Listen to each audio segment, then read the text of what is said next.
something that just came out over the weekend. It was a clip with Candace Owens and that anchor who used to be over on CNN, whose brother really wound up and continues to be in a whole lot of trouble because he sent people with COVID into nursing homes and then like used his brother at CNN to somehow try and spin it. It was really unseemly. I remember saying at the time, hey, listen, you know what? That is massive conflict of interest. The easy answer is for Chris Cuomo to give up his first 15 minutes of the show, give it up to Erin Burnett, and just let her continue on for 15 minutes. And then you come with all the other stories, Chris, right? Because you can't really report objectively on your own brother, for goodness sakes. He eventually lost his job. Jeff Zucker lost his job. And this guy is such a, in my estimation, total moron who's part of this group think that when Candace Owens actually says something like Vladimir Putin's an intelligent guy, which I agree with. I mean, you don't have to agree with Vladimir Putin to say he's an intelligent guy. Chris Cuomo attacks her. I mean, that's the crazy world we live in. Chris Cuomo was like, how can you say that? How dare you say that? You're so wrong for saying that. And she's like, I'm just making an observation. He's proving his stupidity in this. I'm telling you, it's Candace all day for the win. Let's watch.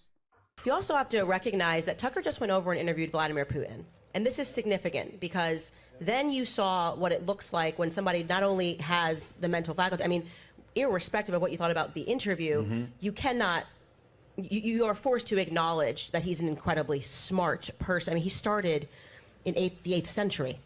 I think that it is not good that you're using Vladimir Putin as some type of positive attribute metaphor for a leader. That's not okay? That's not what I did at all. Well, you're just was saying that people you're have saying, just well, seen, he's smart. He is smart. So why would you not acknowledge someone smart? What does that do? Does that make me a Putin supporter? Because you're clearly smart. No, if you can sit down and unpack Russian history right, from the 8th century, what do you mean? What the point? What's the point the is point? to say that the entire world can now see this contrast of a man who can't remember what happened 2 hours ago, who still thinks that his son is alive, sadly, and often brings up his son as if he's still alive. True. What do you mean that's not? What is not true? See, look. What is not true, Chris? Actually say what is not true. You're really going to say that Joe Biden believes that his son Beau is alive? He has done that on camera. He has said. He has misspoken as an old man that is talking about something that hurts him. Listen to you.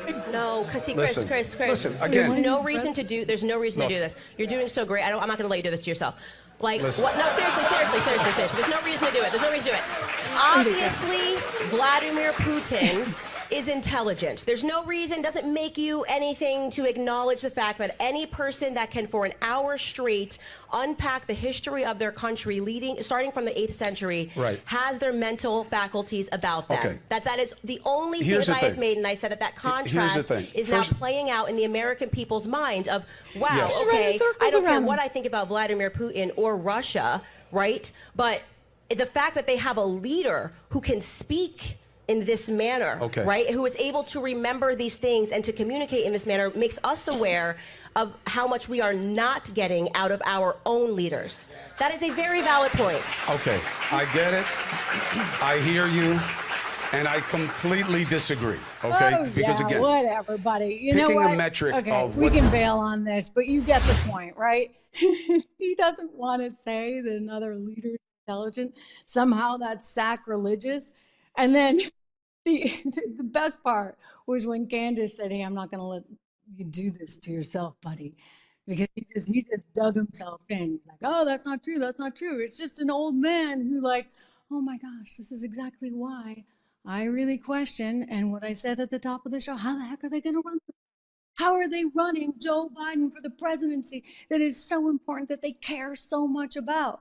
I mean, when this guy, this anchor, is just saying, well, you know, he's a poor old guy. I mean, it's like the Her report. It's like, we can't prosecute him because he's just a poor old guy. Well, what is a poor old guy doing running our country? Thank you very much. This is our country. These are our lives. This is our future. We can't have that. I'm sorry, but like, you know what? It's over. It's over.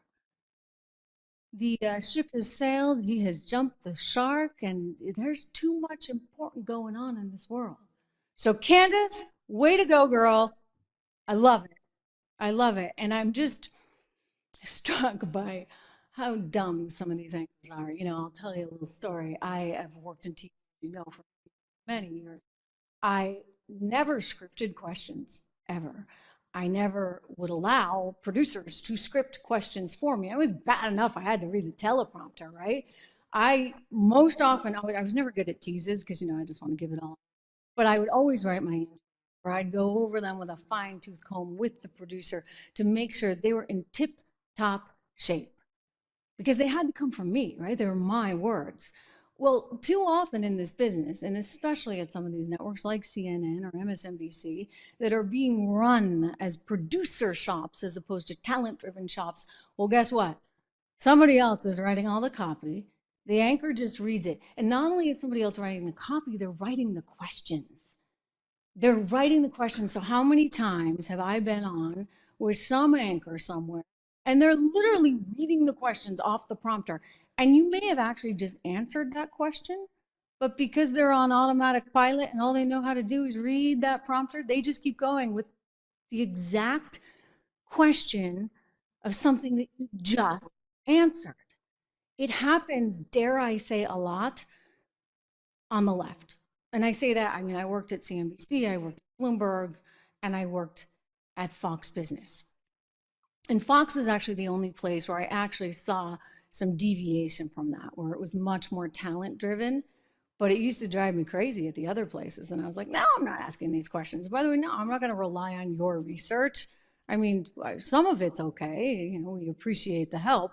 But if I have some 25-year-old researcher with a very leftist bent writing my questions, how's that going to be any good? Anyway, I'm just telling you, I think Chris Cuomo has had a few too many years of leftist researchers writing his questions, writing his intros, and he hasn't learned to think for himself. Unlike Candace, who, by the way, has come up in the streaming world and is out there thinking for a living, right? Because that's what smart people do. And I'll tell you, as this business changes and changes and changes, you're going to have more smart people saying, this is what I want to do. I want to work for myself. I don't want to work for a network. I don't want other people writing my stuff or trying to get their hands into my questions. And they're right about that.